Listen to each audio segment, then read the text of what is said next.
दोस्तों नमस्कार। मैं मृत्युंजय आपका स्वागत करता हूं हमारे इस चैनल सटीक परामर्श में। और एक वीडियोज़ हम लोगों ने काफ़ी दिन पहले बनाया था ओल्ड शूज़ के ऊपर कि अपना पुराना जूता कहां बेचें, कैसे बेचें। तो उसी पे कुछ क्वेश्चन आया हुआ है कि सर मेरे पास 350 पेयर शूज़ है और इसको कहाँ बेचें, काइंडली मेरे को इन्फॉर्मेशन दीजिए। तो देखिए, ये जो वीडियो बनाया था हमने, तो इसमें सिस्टम भी बताया था कि किस तरीके से इसका काम होता है और कहाँ कहाँ आप इन चीज़ों को सेल कर सकते हैं। मगर फिर भी लगातार क्वेश्चन आते रहता है और पेड सर्विस, फ्री सर्विस दोनों ही हम लोग प्रोवाइड करवाते हैं। तो फ्री वाला तो मान लीजिए व्हाट्सअप पे वीडियो के थ्रू आपको बता दिया, आप जान के कर पाइएगा। और बाकी इसके अलावा पर्सनल सर्विस लीजिएगा तो पेड ही आना पड़ता है, वो कोशिश मत कीजिएगा फ्री में आने के लिए। अब रहा ये ओल्ड शूज़ का बात, तो ओल्ड शूज़ का जो स्क्रैप होता है, आपको सबसे पहले समझना पड़ेगा कि इसका यूज़ क्या होता है। देखिए, दो तरह का बिजनेस है इसमें। कुछ लोग हैं जो पुराने जूते खरीद के उसको रिपेयर करके फिर मार्केट में उसको डिस्काउंट प्राइस पे सेल करते हैं, जो कि आप रेडी, पटरी और बाकी जगह जो जूते देखते हैं, बहुत सारे इसमें से ऐसा होता है। दूसरा क्या होता है कि आपने जैसे ये जूता का सोल वगैरह जो ये लोग सेल करते हैं, तो जो भी कंपनियां ऐसी हैं जो रबड़ का प्रोडक्ट बनाती है, जैसे जो टायर बनाता है, या फिर जो हाउस होल्ड में आपने देखा होगा जो मॉप है आपका झाड़ू देने के लिए, पोछा देने के लिए, जो भी रबड़ का जो आइटम होता है यूज़ होता है, या वाशर जो गैस में यूज़ होता है, या उसके नीचे होल्डिंग वाला सामान जो होता है वो यूज़ होता है। इस तरीके के जितने भी रबड़ के छोटे छोटे प्रोडक्ट हैं जो डाई के थ्रू बनते हैं, ये कंपनियां ये सारा सोल्स और ये जो जूते का जो ये चीज़ें हैं ये खरीदती हैं और ख़रीद के अपने यहाँ पे उसको पाउडर बनाती हैं और पाउडर बना के फिर ये डाई करके ये सब प्रोडक्ट आउटपुट बना के मार्केट में बेचती हैं।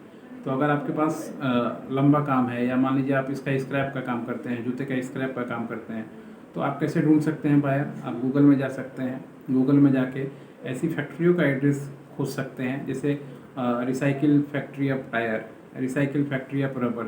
इस तरीके से आप वर्ड टाइप करके जो भी एरिया का नाम, डिस्ट्रिक्ट का नाम, शहर का नाम, खासकर स्टेट का नाम दीजिएगा तो अच्छा रहेगा। अगर आप गूगल में सर्च करते हैं तो आपके सामने लिस्ट निकल के चला आएगा कि आपके स्टेट में कौन कौन सी ऐसी फैक्ट्री है जो रबर से रिलेटेड या ऐसे ओल्ड शूज़ से रिलेटेड रिसाइकलिंग का काम करती है। एक बार आपके पास नंबर निकल के चला आता है, आप पहले अपना लिस्ट बनाइए। उसमें देखिए एड्रेस दिया हुआ है, व्हाट्सअप नंबर दिया हुआ है, ईमेल आईडी दिया हुआ है। तो पहले कांटेक्ट कीजिए ईमेल पे, एड्रेस पे, और उसके बाद फिर उन लोगों से अपॉइंटमेंट लीजिए। अपॉइंटमेंट लेके फिर जाके अपना जो भी बात करना है रेट का, या आप कितना दे पाइएगा, हमेशा दे पाइएगा कि नहीं दे पाइएगा, ये सारा चीज़ आप कंफर्म करके एग्रीमेंट करके काम कीजिए। देखिए, स्क्रैप के बिजनेस में चक्कर क्या है कि लोग एक ही दिन में आते हैं और सिर्फ चाहते हैं कि मेरे को बायर दे दीजिए, बायर दे दीजिए। तो बायर तो मान लीजिए कोई दुकान में बैठा हुआ आलू प्याज नहीं है जो आप खरीद के लेके चले जाइएगा। जो बायर है वो एक फैक्ट्री है, फैक्ट्री का मालिक है, वो भी बिजनेस चला रहा है। तो उसको क्या चाहिए? कंटिन्यूटी। कि अगर आप स्क्रैप का कोई भी काम कर रहे हैं, ओल्ड शूज़ का काम कर रहे हैं, तो आप रेगुलर उसको माल दे पाइएगा कि नहीं दे पाइएगा। अगर आप रेगुलर उसको माल नहीं दे पाइएगा तो एक बार में कितना भी लेके जाइए वो आपसे नहीं लेगा। कारण क्या है? उसका ये रॉ मटेरियल है और रॉ मटेरियल उसको हमेशा चाहिए। तो कोशिश कीजिए जिस भी फील्ड में आप हैं, हमेशा काम को कंटिन्यूअस रखिए और तब कंपनियों के पास जाइए और आप उससे एग्रीमेंट कीजिए। बताइए कि हाँ, हम 15 दिन में या महीने में 2 बार या महीने में 4 बार इतना रॉ मटेरियल आपको दे पाएंगे। एग्रीमेंट कीजिए, रेट अपना जो है आपस में बात कर लीजिए और विथ जीएसटी काम कीजिए। तो फिर देखिए आपको कोई दिक्कत नहीं आएगा। असल में स्क्रैप का बिजनेस कोई बड़ा बात नहीं है, मगर स्क्रैप के बिजनेस करने वालों का माइंड ही स्क्रैप की तरह हो चुका है। वो छोटा सा प्रॉफिट, छोटा सा लाभ ज़्यादा देखना चाहते हैं। अभी नंबर दे दीजिए, अभी नंबर दे दीजिए, जैसे लग रहा है अभी नंबर दे दीजिए अभी वो राजा बन जाएगा।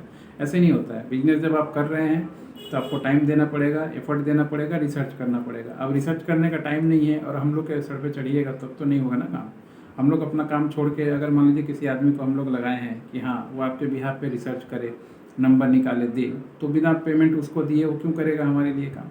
उसको भी इंटरनेट का पैसा है, ऑफिस का पैसा है, जहाँ बैठा है उसका पैसा है, काम करने का पैसा है, उसके बाद अपना चीज़ चला रहा है। तो बिना पेमेंट, बिना पैसे दिए नहीं होता है, कोई भी बायर या लीड नहीं मिलता है। और आप लोग का आदत हो गया है फ्री का हमेशा हमेशा खोजने का सब कुछ। तो फ्री वाले जो हैं वो चक्कर में ना पड़ें। जो आइडियाज़ बता देते हैं हम लोग यूट्यूब पे, वो बहुत होता है। थोड़ा सा दिमाग लगाइएगा तो खुद भी कर पाइएगा, और जब खुद कर पाइएगा तो हम लोग के पास मत आइए, और जब हम लोग के पास आइएगा तो फ्री में मत आइए। अपना माइंड पहले से ही मेकअप कर लीजिए कि ये बिजनेस है मेरा और कंसल्टेंसी मेरा काम है, तो फ्री में मैं नहीं करने वाला। आप भी मत कीजिए किसी का भी काम। पेमेंट लेके सर्विस सही मिलना चाहिए, जो बोला वो करना चाहिए, बस यही बात आपको देखना है। आशा करता हूँ कि ये चीज़ें आपको सही लगी, क्योंकि हम लोग गलत प्रोसेस बताने वाले नहीं हैं। काम हो ना हो वो बात का बात है। मेरा बहुत धंधा है, 4 5 6 7 तरह का बिजनेस है, तो ऐसा नहीं है कि यही चलेगा तो मेरा काम चलेगा। मगर जो भी काम होगा फ्री में कोई सर्विस नहीं होगा। आज के लिए इतना ही। नमस्कार।